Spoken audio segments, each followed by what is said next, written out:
Bien amigos, y a esta hora ya estamos enlazados con Daniel Hermosa, director de MIPES Unidas del Perú. Vamos a entablar este diálogo vía Zoom.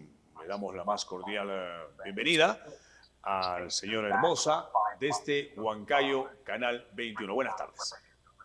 ¿Cómo estás? ¿Qué tal? Gusto nuevamente de estar en tu canal para comentar la situación de las MIPES y del congreso que hemos tenido la semana pasada, donde han llegado diferentes dirigentes de todo el país y obviamente siempre analizando la situación que está pasando las MIPES en el norte del país, ¿no? Cuéntenos un poquito. Yo tengo entendido que las MIPES, en este organismo que usted dirige, agrupa a más de 15.000 MIPES. Imagino que cada sector tendrá pues diferentes problemas, pero ¿cuáles son a nivel general las principales preocupaciones de quienes manejan las MIPES? Bueno, en este momento una de las principales preocupaciones es el tema de mercado, aunque podríamos pensar que es el financiamiento, pero no es así. En este momento tenemos una crisis de consumo, la gente está dejando de consumir, y no solamente en el norte por la imposibilidad de poder comercializar productos, o en el sur, con la crisis que estamos viviendo fundamentalmente en Puno, es por un tema de la recesión que está impactando gravemente en la generación de empleo, ¿cierto? O sea, no hay consumo, y al no haber consumo, la empresa tiene que comenzar a ahorrar costos, ¿no? Y estos costos normalmente utilizan eliminar, lamentablemente, puestos de trabajo. Entonces yo creo que ahí tenemos un problema bastante grave, porque tú sabes, se incrementa el desempleo, la crisis sigue creciendo porque se ve alimentada de más gente sin la posibilidad de consumir. Y el segundo lugar, obviamente, es el financiamiento. El financiamiento, no porque no haya accesibilidad al financiamiento, sino por lo complicado que significa poder acceder en primer lugar. Y en segundo lugar, el tema de los intereses que son muy altos, a pesar de las garantías que está dando el Estado, no es igual que el Reactiva, ¿no? De la época de Vizcarra, donde se llegó con intereses de 1.5 hasta 2%, hoy día los intereses están alrededor del 12 y 15%. Entonces, en un problema de no poder tener clientes, adquirir créditos, hace que se complique mucho más la situación de las empresas, ¿no? Ya de por sí estamos sobreendeudados, existe un sobreendeudamiento terrible, eso explica por qué permanentemente se está alargando los periodos de gracia en los créditos Reactiva, ¿no? El crédito Reactiva ha sido prorrogado hasta marzo, me parece, o sea, hasta fines de este mes. Lo más probable es que se vuelva a alargar, ¿no? Porque no existe la posibilidad de poder pagar todo el capital e intereses juntos. Entonces ahí tenemos realmente un cuello de botella que el gobierno debe estar calculando, que va a tener un costo muy alto. Recuerda que los créditos garantizados, el Estado paga si no paga el empresario. Y se ha calculado que entre 8.000 y 12.000 millones de soles serían los que el Estado tendría que pagarle a la banca si es que la gente no paga sus créditos, que es lo más probable toda vez que estamos viviendo una crisis. Y quiero complementar con la crisis mundial, ¿no? En este momento se han caído bancos en los Estados Unidos y en Europa, y eso va a tener como consecuencia que esa ola recesiva, ¿no? Va a impactar en el país, menor compra de productos, ¿no? O sea, en otras palabras, no va a haber de comercio, o por último, van a tener que bajar los precios para poder competir, porque el mercado va a estar en un proceso recesivo grave. Esa ola ya en estos momentos debe comenzar ya a llegar al país, y si no se implementan medidas contracíclicas, vamos a tener gravísimos problemas en todo el tejido empresarial, y eso involucra todos los niveles de empresa, pequeña, micro, mediana y grande. Estamos ante un panorama bastante complicado y es necesario ahí establecer una concertación con el Estado, de tal manera que de aplicar medidas, como te repito, contracíclicas, como por ejemplo empleo temporal, ¿no? Hay un programa que dirige el Ministerio de Trabajo que genera empleo temporal, y que hoy día que tenemos el norte devastado por las lluvias y los huaicos, es un excelente momento como para contratar miles de trabajadores a través de estos programas temporales y poder generar ingresos directos a estas personas, no solamente darle un bono de 500 soles, que está muy bien y que creo que es necesario toda vez que han perdido todo, ¿no? Necesitamos definitivamente darle a las víctimas todo el apoyo, pero también hay que darles empleo, de tal manera que esto no solamente genere estabilidad a las familias, sino eventualmente ayude a generar consumo, que es generalmente lo que necesitamos para poder comercializar productos. Estamos conversando con Daniel Hermosa, director de MIPES Unidas del Perú. Usted hablaba de la generación de empleos. Es un importante aporte a la economía la que hacen las MIPES. En el tema de empleos, ¿cuál es la cantidad de estos empleos que se generan a través del trabajo de las medianas y pequeñas empresas? Wow, estamos hablando de millones de puestos de trabajo. Recuerda que la MIPE aproximadamente ocupa el 90% del empleo en el Perú. Las formales y las informales, ¿ah? Porque las formales, pues, que no son 2.200.000 más o menos, pero en su conjunto son casi 7 millones de unidades productivas, ¿no? Que generan algún tipo de puesto de trabajo. Solamente las bodegas, ¿no? Que están alrededor de las 450.000, y en general todas las empresas que están en el régimen RUS, ¿cierto? Que son casi 850.000 empresas, también generan empleo, ¿no? Nosotros hemos visto a través de nuestro gremio de mujeres bodegueras cómo es que se multiplica, contratan personal, sobre todo personal pues no capacitado, ¿no? Que en esa bodega aprenden lo que es la administración, lo que significa control de stocks. Entonces, realmente el trabajar en unidades muy pequeñitas ayuda a formar nuevos trabajadores, sobre todo fundamentalmente en el sector de servicios, ¿cierto? Y eso ayuda muchísimo a la multiplicación también de negocios, ¿no? Entonces, ahí hay un trabajo muy delicado que hacer de la mano del gobierno, no solamente para generar más, digamos, este tipo de conductas de las trabajadoras, por ejemplo, de las empresarias bodegueras, de ayudar a multiplicar los puestos de trabajo, que en este momento se ven obligadas a veces a rescindir, ¿no? Porque no están vendiendo lo que deberían vender. Y la crisis económica, la inflación fundamentalmente, ha impactado en el capital de trabajo, por ejemplo, de las bodegas, ¿no? Otro efecto de la crisis, de la inflación y de la crisis política. Antes las bodegueras podían salir con, vamos a ver un monto, 5.000 soles semanales para hacer una reposición de stocks de sus bodegas. Hoy día tienen que salir con 6.000 o 6.500, porque la información que nosotros tenemos es que su capital se ha visto pues mermado por la inflación, y hoy día tenemos que, si salían con 5, ahora tienen que salir con más dinero para comprar la misma cantidad de productos. Entonces, es bien complicado, y ahí no acceden a los créditos porque son bodegas que no generan facturación. Y uno de los requisitos para llegar a obtener los créditos garantizados del Estado es tu facturación, ¿no? Y además no facturan, vamos a facturar un caramelo, una gaseosa, un helado, no lo facturan. Entonces, tienen una gran complicación, por ejemplo, para llegar a los préstamos garantizados del Estado. Entonces, bueno, o adecuamos la realidad para que las normas salgan en ese sentido, o sea, muy cerca de poder resolver los problemas reales, o simplemente vamos a mantener, como siempre, la receta de Lima, a ver, pues los que puedan, ¿no? Sálvese quien pueda, y eso creo que no debe ser, digamos, en este momento de crisis que estamos viviendo, ¿no?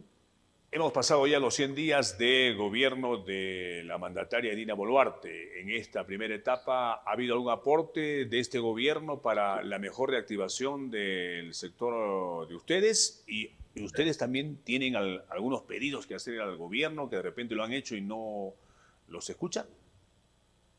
Mira, a los 100 días de gobierno de la señora Boluarte podemos hacer un análisis por lo menos positivo en lo que significa el diálogo, ¿no? Nos hemos reunido ya con el ministro de Economía, con el ministro de Producción, ¿no? Y hemos hecho propuestas, por supuesto, y tú sabes muy bien que a través de ustedes, de la prensa, somos escuchados, ¿no? Porque si no, pues imagínate, ahí hay que reconocer y agradecer a la prensa el apoyo que siempre nos da. Pero sí, ha habido algunos síntomas importantes del gobierno de escuchar la problemática. Por ejemplo, lo que te comentaba del sector bodegas, ¿no? Las bodegueras, tú sabes que tienen sus márgenes, ellas no es que venden 10 soles de cosas y 10 soles son de ellas. Aproximadamente sus índices de rentabilidad están entre 15 y 20%, dependiendo del producto. Pero hay productos que le generan mayores utilidades, que lamentablemente están sujetos al impuesto selectivo al consumo. Entonces, en época de verano, en la zona costa, si tú incrementas el selectivo al consumo, ¿qué es lo que se produce? Menor consumo de productos, sobre todo bebidas azucaradas o bebidas alcohólicas, como por ejemplo la cerveza, ¿no? Entonces, las bodegueras ven rescindido la posibilidad de vender porque el selectivo sube. Este gobierno lo ha entendido. De verdad, me parece increíble, pero lo ha entendido, y el ministro de Economía salió el 30 de enero a anunciar que no iba a subir el selectivo al consumo, hasta el mes de junio, donde él iba a volver a evaluar la situación, ¿no? Y ver la posibilidad de subir el selectivo de consumo en el 2023. Pero obviamente, pues el ministro, que no es ningún tonto, se está dando cuenta que el análisis que hicimos en diciembre estaba basado en la crisis política. Hoy día tenemos la crisis política y la crisis climática, y encima se nos viene la crisis mundial, la recesión mundial, como por los efectos de la salida del mercado de bancos muy importantes, ¿no? Que va a tener como consecuencia un frenón en la economía mundial, y eso no va a impactar, pues todos estamos conectados. Entonces, podría decir, para enfocarnos en el análisis que tú me pides que haga, que efectivamente, ¿no? El gobierno está escuchando, no, creo que es lo más valioso que puede haber, es el diálogo, y nos está haciendo de alguna manera caso en cosas muy puntuales.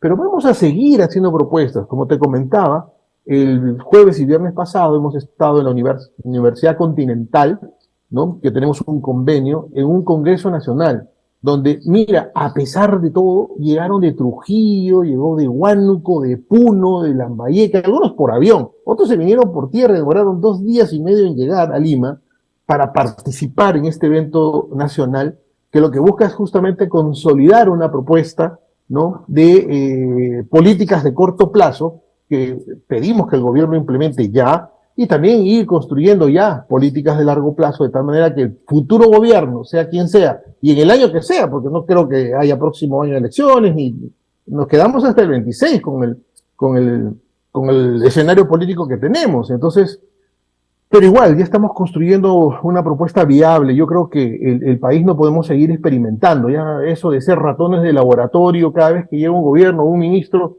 implementa la política que cree que debe ser, al final se va, viene otro, tumba todo lo que hizo y vuelve a implementar otra política. Es que no son políticas, pues eso se llama improvisación. Entonces vamos a comenzar a hacer una incidencia y desde ya pedimos apoyo a la prensa para meterle en el cerebro a los candidatos, esperemos que no haya más castillos, de tal manera que podamos consolidar una idea única, gane quien gane, esta es la receta. Y la receta, pues, tenemos que darla no solamente con los indicadores y los análisis que hemos hecho, sino también con las medidas sectoriales. Tú no puedes aplicar una receta para todos los sectores. Bodegas no es igual pues, que confecciones o metalmecánica, ¿cierto? O sea, cada sector tiene una particularidad y al parecer los gobiernos no lo entienden, ¿no? Creen que dando panadol a todos con eso se va a bajar la fiebre, se equivocan. Entonces, ahí creo que estamos construyendo una política de Estado, no solamente un plan de gobierno, sino una política de Estado que contribuya a la estabilidad y al crecimiento. ¿Sabes qué? Una de las cosas más terribles que tiene el país es que las MIPES son 20 años MIPE, 20 años y siguen siendo microempresas, no crecen. O sea, tenemos un problema de enanismo empresarial, ¿cierto? Y tenemos que procurar que eso que se llama enanismo empresarial, que tenemos por normas también que hacen que no crezcan, ¿cierto? En vez de ser normas que fomenten el crecimiento, tenemos normas que más bien nos condenan a estar siempre como micro, por las famosas normas de promoción que tiene la 28015, la ley de formalización, pero no de promoción.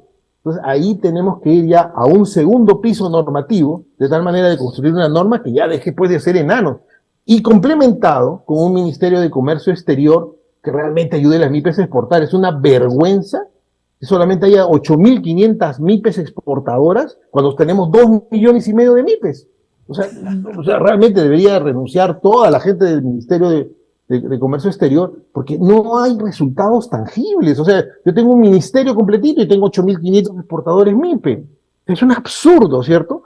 Entonces yo creo que ahí hay que incidir de tal manera que se construyan propuestas que ayuden a que los embajadores, los agregados que tenemos ahí ganando muy buen sueldo y esperando que haya un cóctel para poder vivir y justificar su existencia, se pongan a trabajar en favor de la exportación, ¿no? Porque realmente pues no podemos seguir sosteniendo, no quiero pues calificarlo, pero yo creo que la gente está sabiendo qué es lo que quiero decir, tener pues miles de trabajadores peruanos en el mundo y que no estén haciendo nada por vender producto MIPE. Entonces hay que hacer una reforma del Estado. Una reforma que nos ayude a salir de este problema de enanismo empresarial y comenzar a crecer, ¿no? Y los gobiernos regionales hay que también cambiar toda la lógica. Y yo empezaría quitándole el inciso de la ley el artículo 10 de la ley de regionalización, que los faculta hacer obras. que ya los gobernadores dejen de hacer obras. Lo que tienen que hacer los gobernadores es preocuparse por la desnutrición crónica infantil, la desnutrición, el ingreso per cápita de su región. Justo conversaba en Chiclayo hace unos días con un periodista, debatíamos el tema, y yo le hablaba sobre la regionalización tributaria para combatir la informalidad. Y él me decía, pero Chiclayo ha contribuido al Tesoro Público con 1 millón de soles de impuestos. O sea, pero, ¿cuál es el problema? Hay que analizarlo y no solamente quedarnos en el análisis, sino hacer propuestas como la que ya estamos haciendo como MIPES Unidas del Perú. Bien. A Daniel Hermosa, director de MIPES Unidas del Perú, muchas gracias por su aporte. La idea de esta entrevista es conocer un poco más la situación de las MIPES en nuestro país por el importante aporte que tienen para generar empleos y también en el discurrir económico. Buenas tardes. Muchas gracias. Gracias. Hasta luego. Muy gentil. La situación de las MIPES, un poco la ha graficado Daniel Hermosa, director de MIPES Unidas del Perú, que agrupa a más de 15.000 MIPES de diversos, evidentes, sectores.